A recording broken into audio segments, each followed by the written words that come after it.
2 పేతురు 1వ అధ్యాయము 4వ వచనం తేట చదువుతున్నాం. ఆ మహిమ గుణాతిశయని బట్టి ఆయన మనకు అమూల్యములను అత్యధికములనైన వాగ్దానములను అనుగ్రహించి ఉన్నాడు. క్లియర్గా చూడండి. అమూల్యములను అంటే మూల్యం చెల్లించి వెల చెల్లించి కొనలేనంత విలువైనవి అని అర్థం. అత్యధికములను గొప్పవైన వాగ్దానాలని అనుగ్రహించినాడు.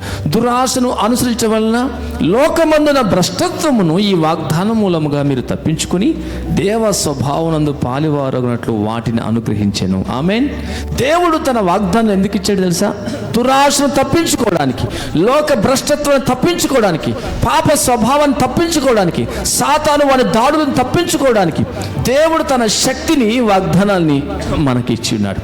ఆ వాగ్దానంలో నువ్వు పాలివాడవు.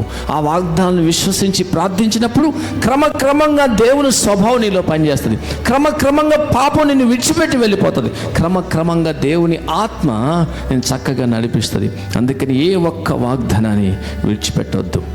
ప్రతిరోజు అనేక వాగ్దానాల చేత నీ హృదయం నింపుకోవాలి. ఈ దినం దేవుని వాగ్దానం, ఈరోజు దేవుని వాగ్దానం, ఈరోజు దేవుని మాట అని ఈ ఒక్క రోజుకే కాదు ప్రియ సహోదర సహోదరి, ఆది కాలం నుంచి ప్రకటన గ్రంథం వరకు చెప్పబడిన ప్రతి వాగ్దానం నీదే.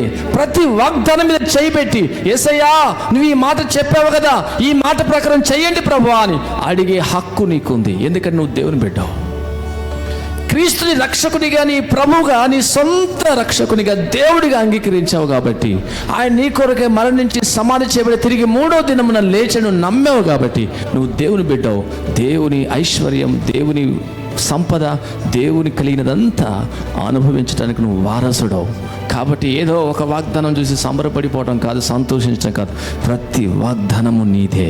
ప్రతి వాగ్దానం మీద చేయబెట్టి, ప్రతి వాగ్దానాన్ని నోటితో ఒప్పుకొని, ప్రతి వాగ్దానాన్ని విశ్వసించి అద్భుతములు చూచుదువు కాక.